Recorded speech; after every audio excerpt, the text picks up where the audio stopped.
We are living in a new era with new technology. From the comfort of our pocket, we can just basically get any information that we want. Now, with all the noise in this tech industry going on, let me take you back to one time in particular that might just make you appreciate technology just a little bit more.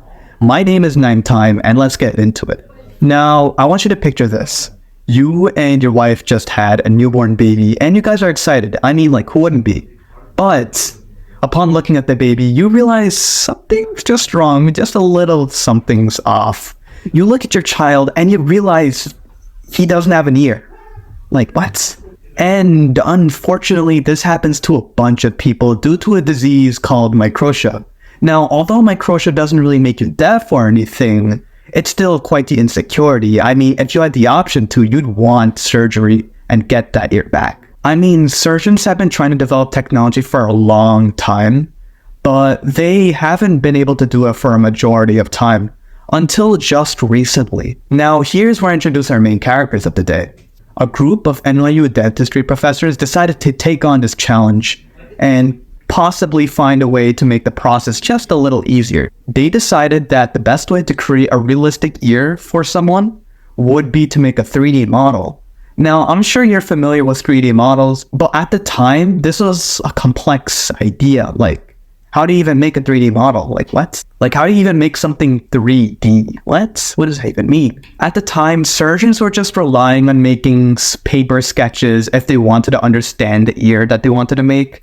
And it's kind of hard to sketch an ear with paper because you have to account for all of the 3D details and whatnot. And so it's a very complex task. But when you get a realistic 3D model, you save a lot of time and a lot of effort. Now, how do you get this 3D model to work in surgery? Researchers decided to make a 3D ear that complements exactly what the patient needs. Now, how do you do that? Well, microtia only takes away one ear. So what you could do is take a copy-paste model of the other ear that's still there. And upon making the 3D model, you can just paste it onto the other side. And that's what they did. They took a 3D photograph of the human ear that was still there. Now, you might be familiar with 3D photographs, but it's basically like a panorama. You're taking a bunch of pictures on a bunch of different angles, and eventually you get a 3D model out of that. And after getting that 3D model, you put it on the side of the patient where you're able to see how this ear would work.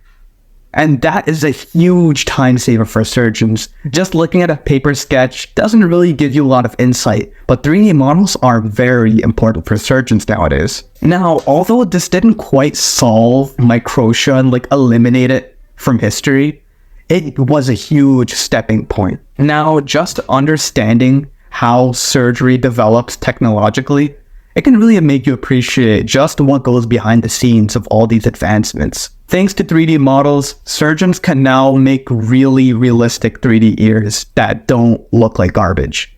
That's it for this video. I hope you enjoyed, and I'll see you next time. See ya.